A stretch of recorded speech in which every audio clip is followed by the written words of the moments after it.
Homer Cocktail Forza site. Over there we got a rising sun. It's been a little overcast in California these last few days. It's not a typical summer. Today's a World Cup final. Later on, I started this Gunk series when I was in the middle of an errand, moving stones from the outside to the inside, because a high school is being built, I'd say about a quarter mile, not even that, down the street over here. And they're improving all the streets and the sidewalks and everything. And they're gonna come and knock this out right here. And they're gonna knock it back to over here, and there's just some rocks out there that are going to be used for landscaping now. These were the biggest of them right in here, and that's how this Gunk series started. Just kind of seemed like rambling and just sentimental reflections or pondering the past, little speculative ideas for the future, etc. But a few of these clips ago, I started talking about defending your life. Eventually I got something off my chest. At least, it's a video camera that's been bouncing around my head for a long time. Been trying to explain why, it's taken a little while to graduate and air which thing. And talk about a dispute I got with my dad over here. And what happens, I wrote a book called Exacerbation. Wrote 7 books altogether. You can get them at scribd.com/Homer Cocktail. Have more than 5,000 total views at this point, as far as or reads or whatever they call them. So 6 of them are on. One of them's on a hard crash drive in their chagrin. They've done pretty well. They've done pretty well with the ebooks I've put on. I just wanted to get a couple things off my chest from what's gone on here. I started talking about AOL. I started talking about a band that's popular in my group of friends in the 90s. A band that opened up for Keanu Reeves' former band, or I don't know if he's still in it, Dog Star. But they say when it rains it pours. On the flip end, they say winning is contagious. And people talk about metaphors of having the wind at your back, or if you're Bob Seger and Silver Bullet Band, being against the wind. And up until late '97, for a stretch of a few years while I was going to Claremont colleges, it seemed like the wind was at my back. And the closer I got to graduation, I ran into antagonism, it felt like. Not from people across the board, not even the majority, but from enough people that seemed to be that my life was delayed, to say the least. Not derailed, because I think I'm going to pull out of it. But got in a dispute over here, and I was aiming for positive shit.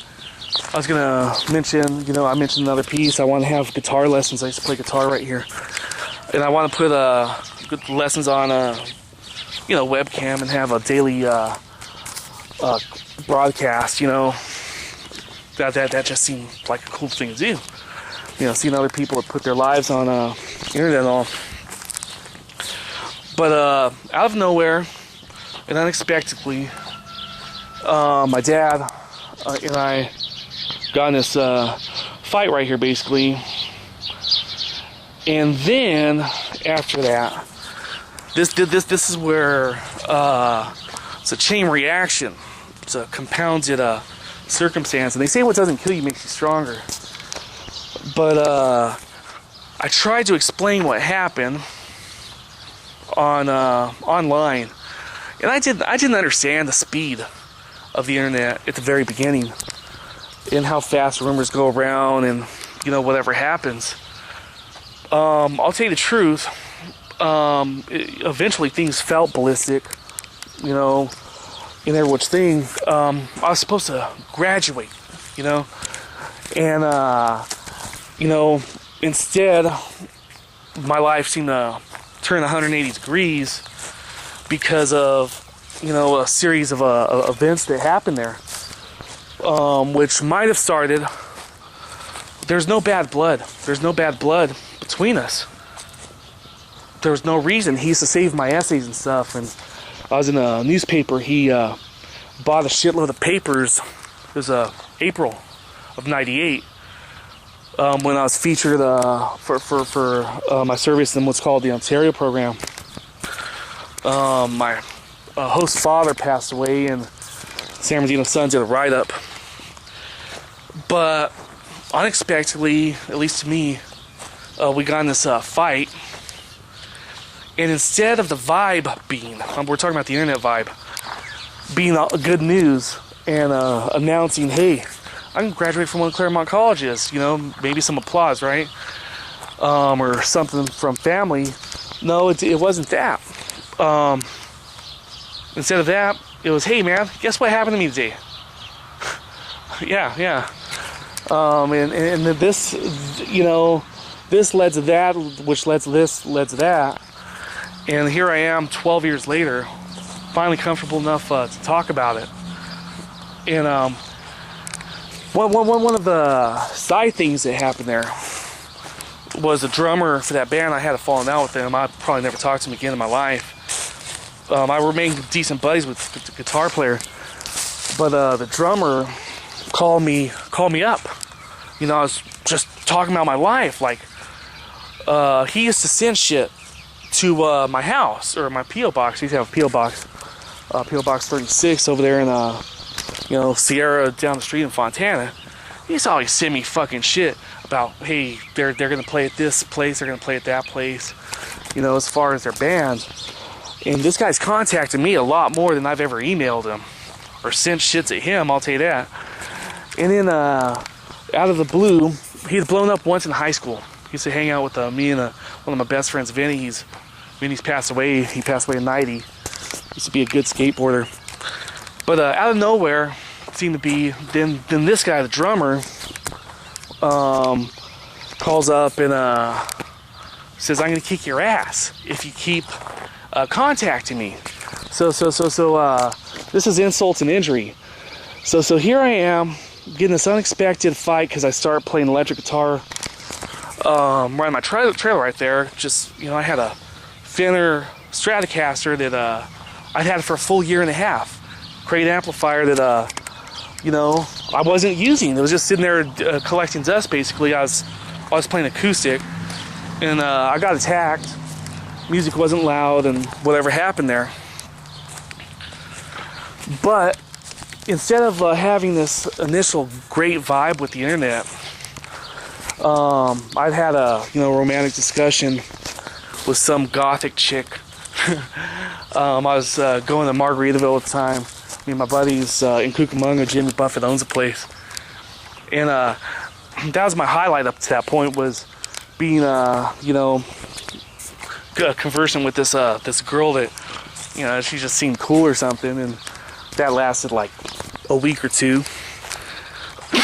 But it went from that to hey man, can someone make sure that the initial agreement doesn't become permanent?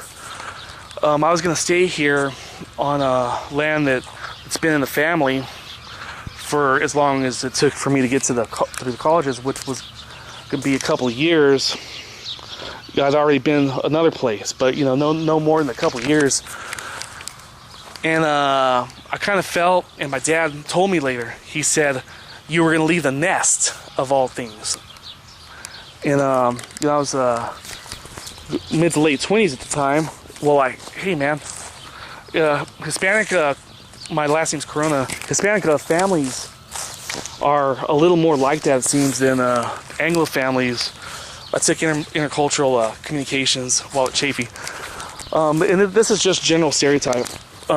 They teach that Anglo families are a little more individualistic, and Hispanic and other, I think Oriental families even, are a little more collective. That's just a side note. But I'm running out of time here again. Got that off my chest. And these falling outs happen. Time heals all wounds.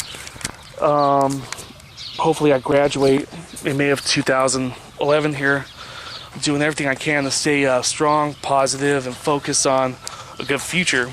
But I gotta go right now, and I might do one more of these gunks, this part of this gunk series right now, to wrap up for today. Ready?